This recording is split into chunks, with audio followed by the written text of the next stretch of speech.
A long time ago, in the small fishing village of Bethsaida by the Sea of Galilee, a man named Simon lived a simple, hard-working life.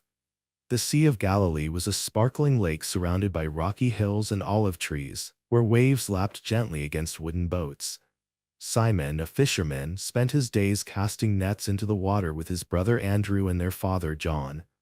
They hauled in tilapia and sardines, mending nets under the stars and selling their catch in bustling markets. Life wasn't easy. Storms could whip up suddenly, threatening to sink their boats, and Roman taxes weighed heavily on their earnings. Simon was married, living in nearby Capernaum, and like many in Galilee, he was a faithful Jew, attending synagogue and celebrating festivals with his community. Galilee was a lively mix of people: Jewish families, Roman soldiers, and traders from distant lands. The Jewish people longed for a promised leader, a Messiah, who would free them from Roman rule and bring peace, as their ancient stories foretold. Simon, with his calloused hands and weathered face, was an ordinary man, far from the grand temple in Jerusalem. The religious leaders in the city sometimes looked down on Galileans like him, calling them uneducated, but Simon's heart was rooted in his faith, shaped by tales of Abraham, Moses, and David. One day, Simon's brother Andrew came back from the Jordan River, where a fiery preacher named John the Baptist was calling people to change their ways and prepare for God's kingdom. Andrew, wide-eyed, told Simon he met a man named Jesus, whom John called the one to save the world. Curious, Simon went with Andrew to meet Jesus. When Jesus saw him, he looked right into Simon's soul and said, "You're Simon, son of John. From now on, you'll be called Peter, the Rock." That moment planted a seed, hinting that this fisherman's life was about to change forever. Peter didn't fully understand what Jesus meant, but he felt drawn to him. Soon after, Jesus came to Capernaum, where Peter lived. One morning, as Peter and Andrew cleaned their nets after a long, empty night of fishing, Jesus taught a crowd from Peter's boat, pushed just offshore. When he finished, Jesus told Peter, "Row out to deep water and cast your nets again." Peter, tired and skeptical, said they'd caught nothing all night but agreed to try. To his amazement, the nets filled with so many fish they nearly tore apart. Peter dropped to his knees, overwhelmed, feeling unworthy in the presence of such power. Jesus smiled and said, "Don't be afraid. From now on, you'll catch people, not fish." Peter, Andrew, and their friends James and John left their boats behind, following Jesus into a new life. This was the start of Peter's journey, a path that would lead him from the shores of Galilee to the heart of the world, shaping him into the leader of a movement that would change history. Peter's life as a fisherman was behind him, but the lessons he'd learned as Jesus' disciple were just beginning. He followed Jesus across Galilee, watching him teach, heal, and challenge the way people thought about God. Peter saw things that amazed him. Jesus healed his mother-in-law when she was burning with fever, and she got up to serve them. That same night, crowds brought sick and troubled people to Peter's house, and Jesus healed them all, from fevers to broken spirits. Peter watched Jesus calm a raging storm on the Sea of Galilee with just a word, leaving everyone in the boat stunned at his power. But Peter's faith wasn't always steady. One stormy night, as the disciples battled waves, they saw Jesus walking toward them on the water. Peter, bold and eager, shouted, "If it's really you, let me come to you." Jesus called him, and Peter stepped out, walking on the waves. For a moment, he felt unstoppable, but then the wind roared and fear took over. He started to sink, crying, "Save me!" Jesus grabbed his hand, pulling him up, and gently asked why he doubted. Peter's heart raced. He'd trusted Jesus but let fear win. It was a lesson he'd carry, one that showed even bold faith could waver. Another time, in a region called Caesarea Philippi, Jesus asked his disciples, "Who do people say I am?" Some thought he was a prophet, but Peter spoke up, "You're the Messiah, God's chosen one." Jesus smiled, saying God himself had shown Peter this truth. He called him the rock on which he'd build his church, promising it would stand strong forever. Peter felt proud, but moments later, when Jesus spoke of suffering and dying, Peter argued, "That can't happen to you." Jesus rebuked him sharply, saying his thinking was too human, not God's plan. Peter's heart sank. He'd spoken from love but missed the bigger picture. Later on a mountain, Peter, James, and John saw Jesus glow with light, standing with two ancient figures, Moses and Elijah. Overwhelmed, Peter suggested building shelters for them, wanting to hold on to the moment. A voice from the sky interrupted, saying, "This is my son. Listen to him." Peter realized he had more to learn, that Jesus was more than a leader. He was divine. Peter's journey was full of ups and downs. His bold steps, like walking on water or confessing Jesus as the Messiah, showed his love, but his doubts and mistakes showed he was still growing. For those who hear his story, Peter's life is a reminder that God chooses ordinary people, full of flaws, and shapes them through love and patience, preparing them for something greater. As Jesus' time with his disciples grew short, Peter's loyalty faced its greatest test. Jesus had been teaching about his coming suffering, but Peter struggled to accept it. The group traveled to Jerusalem for Passover, a festival celebrating God's rescue of Israel long ago. In a quiet upstairs room, Jesus shared a meal with his disciples, but the mood was heavy. He shocked them by washing their feet, a job for servants. Peter protested, "You can't wash my feet." But Jesus said it was necessary, a sign of humble love. Peter, eager as always, asked for a full washing, showing his heart was in the right place, even if he didn't fully understand. During the meal, Jesus grew serious, saying one of them would betray him. Peter, curious, nudged John to ask who. Jesus hinted at Judas, who soon left the room. Then Jesus warned that all the disciples would abandon him that night. Peter, fierce in his loyalty, declared, "Never! I die before I leave you." Jesus looked at him sadly and said, "Before the rooster crows, you'll deny knowing me 3 times." Peter shook his head, insisting he'd stay true no matter what. Through the meal, Jesus led them to a garden called Gethsemane to pray. He asked Peter, James, and John to stay awake with him, but the night was heavy and they fell asleep. Jesus woke Peter, urging him to pray to avoid temptation. But soon a crowd arrived, led by Judas, who betrayed Jesus with a kiss. Peter, fueled by courage, grabbed a sword and cut off a servant's ear. Jesus stopped him, healing the man and saying this was God's plan. As soldiers took Jesus away, Peter followed from a distance, his heart pounding. In the high priest's courtyard, as Jesus faced trial, Peter warmed himself by a fire. A servant girl recognized him, saying, "You were with Jesus." Fear gripped Peter, and he denied it, saying, "I don't know what you're talking about." Twice more, people accused him of being Jesus' follower, and each time Peter denied it, swearing, "I don't know him." Then a rooster crowed, and Peter's heart broke. He remembered Jesus' words and ran outside, weeping bitterly. The man who promised to die for Jesus had failed him in his darkest hour. Peter's betrayal is a heavy part of his story, showing how even the boldest can falter under fear. But it's not the end. For those listening, it's a reminder that mistakes don't define us. God's love can lift us back up, ready to carry us forward. Peter's denial left him broken, hiding with the other disciples as Jesus faced the cross. After Jesus died and was buried, the disciples were lost, gripped by fear and grief. But on the 3rd day, women who followed Jesus ran to them with astonishing news. The tomb was empty, and an angel said Jesus was alive. Peter and John raced to the tomb, finding only folded cloths inside. John believed, but Peter, still reeling from his failure, wasn't sure what to make of it. His heart was heavy, unsure if he could ever be forgiven. Soon after, Jesus appeared to the disciples in a locked room, saying, "Peace be with you." Peter saw the wounds in Jesus' hands and side, his fear turning to joy. Jesus was alive, and his presence brought forgiveness, though Peter still carried the weight of his denial. Days later, Peter and a few disciples returned to Galilee, fishing on the Sea of Galilee as they once did. After a long night with empty nets, a man called from the shore, "Try casting on the other side." They did, and their nets overflowed with fish. John whispered, "It's Jesus." Peter, impulsive as ever, dove into the water and swam to shore. Jesus had a fire going, cooking breakfast for them. After they ate, he turned to Peter and asked 3 times, "Simon, do you love me?" Each time Peter answered, "Yes, Lord, you know I love you." With each question, Jesus said, "Feed my lambs. Take care of my sheep." It was as if each question washed away one of Peter's denials, restoring him fully. Jesus was giving him a new purpose, to lead and care for his people.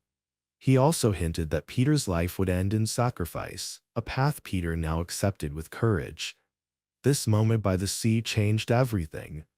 Peter, once crushed by failure, was lifted up by Jesus' love. For those hearing this story, it's a gentle reminder that no mistake is too big for forgiveness. Jesus sees our hearts, restores us, and gives us a purpose, just as he did for Peter, preparing him to lead with strength. Restored by Jesus, Peter returned to Jerusalem with the disciples, waiting as Jesus had instructed for a special gift from God. They gathered in a house, praying together, about 120 of them, including Jesus' family and the women who followed him. Peter, stepping into leadership, suggested choosing a new disciple to replace Judas, who had betrayed Jesus and died. They picked Matthias, showing Peter was ready to guide the group. On the day of Pentecost, a Jewish festival, something incredible happened. A mighty wind filled the house, and flames like tongues of fire appeared over their heads. They were filled with God's Spirit, speaking in languages they didn't know. Visitors from all over, Egypt, Persia, Rome, heard them praising God in their own tongues, amazed and confused. Peter stood up, his voice strong, and explained that this was God's power at work. He told the crowd of thousands about Jesus, how he died, rose again, and was the promised Savior. "Turn from your old ways," Peter urged, "and follow Jesus." That day, 3,000 people joined the new community, baptized in water, starting the church. Peter's boldness grew. At the temple, he met a man who couldn't walk, begging at the gate. Peter said, "I don't have money, but I'll give you what I have. In Jesus' name, walk." The man jumped up, dancing with joy, and a crowd gathered. Peter told them about Jesus, calling them to believe. But the religious leaders didn't like this. They arrested Peter and John, demanding to know how they did it. Peter, fearless, said it was Jesus' power, the same Jesus they'd rejected but God had raised. The leaders, stunned by his courage, let them go but warned them to stop preaching. Peter replied, "We can't stop talking about what we've seen." Peter kept leading, making sure the growing church stayed strong. When a couple lied about their offerings, Peter confronted them, and their dishonesty led to their downfall, a warning to others. He also helped choose helpers called deacons to care for the poor so he could focus on teaching. Peter's miracles, like healing a paralyzed man named Aeneas and raising a kind woman named Tabitha from death, spread Jesus' message further. Peter's story at Pentecost shows how God can take someone who's failed and make them a leader. For those drifting off to sleep, it's a comforting thought. God's Spirit gives us strength to do big things, no matter how small we feel, all because of Jesus' love.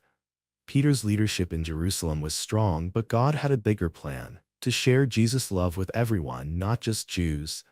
At the time, Jewish people followed strict rules about food and who they could spend time with, believing these kept them close to God. Peter, like most, followed these traditions. But one day, while staying in Joppa with a tanner named Simon, Peter went to pray on the rooftop. He fell into a vision, seeing a sheet full of animals, pigs, lizards, birds that Jewish law called unclean. A voice said, "Eat them, Peter." He refused, saying he'd never eaten anything forbidden. The voice replied, "If God says it's clean, it's clean."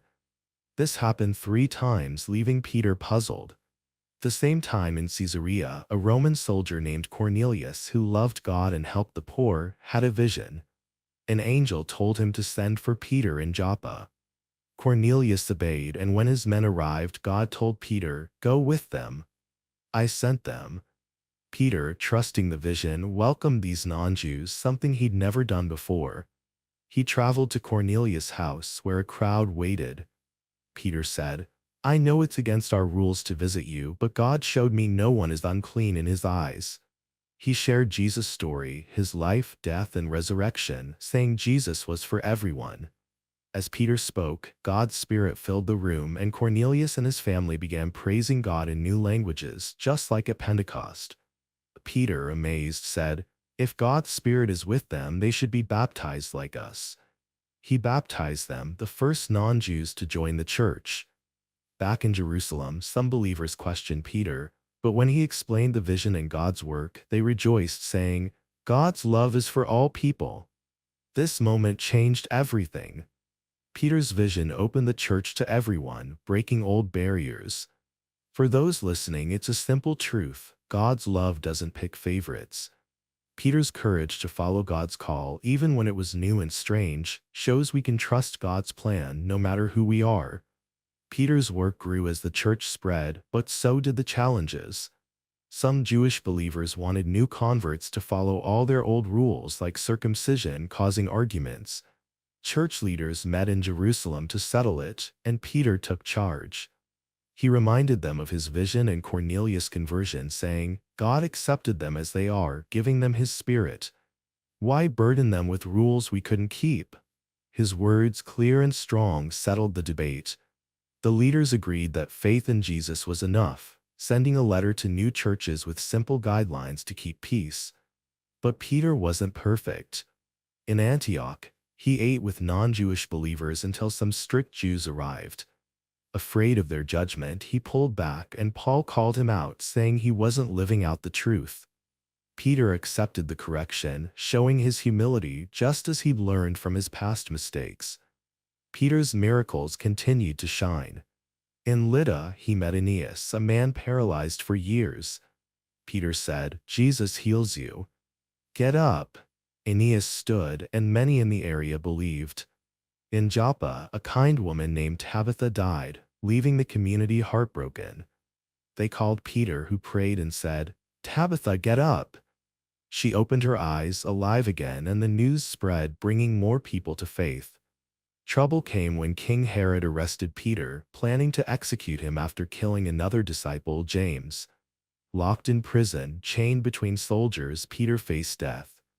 But the church prayed, and that night an angel appeared. The chains fell off, and the angel led Peter past guards and through a gate that opened on its own. Peter, thinking it was a dream, reached a house where believers were praying. A servant girl, Rhoda, heard his voice and was so excited she forgot to let him in at first. When they finally opened the door, they were overjoyed. God had saved their leader. Peter's story of miracles and escape shows God's power at work. For those drifting to sleep, it's a comforting reminder that God protects and lifts up those who trust him, even in the darkest times, using people like Peter to keep the faith alive. With the church growing, Peter didn't stay in one place. He traveled to places like Antioch and regions in what's now Turkey, teaching scattered believers, Jews and non-Jews alike. His letters, written to encourage these communities, urged them to stay strong despite hardships. He told them to live good, honest lives, to trust God through tough times, and to hold on to hope because Jesus had saved them. His words were like a warm blanket, comforting those facing Roman persecution. Peter reminded believers to be holy, to live differently from their old ways because Jesus had given everything for them. He warned about false teachers who twisted the truth, urging people to stay true to Jesus. He worked closely with John Mark, a young man whose mother hosted believers in Jerusalem. Mark traveled with Peter, listening to his stories about Jesus, which many believe became the Gospel of Mark. Even as a leader, Peter stumbled. In Antioch, when he pulled back from non-Jewish believers, Paul corrected him. Peter took it to heart, showing he could learn and grow. His humility made him stronger, like a leader in the old stories of Moses, who wasn't perfect but kept serving God. Peter's travels spread Jesus' message far beyond Jerusalem, planting seeds for churches across the Roman world. His letters told people to be ready to explain their hope in Jesus, even when life was hard. For those hearing this story, Peter's journeys show that God uses regular people to do big things, guiding them through mistakes and challenges to share love and hope with the world. Peter's journey led him to Rome, the heart of the Roman Empire, where he brought Jesus' message to a city of power and danger. Early Christian writers say Peter preached there, building a community of believers during the time of Emperor Nero, who didn't like Christians. Peter's letters, likely written from Rome, spoke of fiery trials and encouraged believers to stay humble and trust God. He reminded them that Jesus' sacrifice made them clean, like the offerings in the old Jewish stories. In Rome, Peter worked with John Mark, whose stories of Jesus became a written gospel. He faced a sorcerer named Simon Magus, who tricked people with fake miracles. Peter's faith in real miracles like healing the sick showed the truth of Jesus' power, drawing many to believe. Early writings praise Peter's hard work and courage, saying he led with strength, uniting Jews and non-Jews in faith. But Rome was a dangerous place. After a great fire in AD 64, Nero blamed Christians, leading to cruel punishments. Peter, as the leader, became a target. His second letter warned of tough times ahead but urged believers to live right and wait for Jesus' return. Tradition says Peter was crucified, choosing to die upside down because he felt unworthy to die like Jesus. His death was his final act of faith, sealing his role as the church's rock. Peter's life, from a fisherman's nets to Rome's streets, shows how God takes ordinary people and makes them extraordinary. For those drifting to sleep, it's a gentle reminder that mistakes don't stop God's plan. Peter's courage, forgiveness, and love point to Jesus, who builds a family of faith that lasts forever.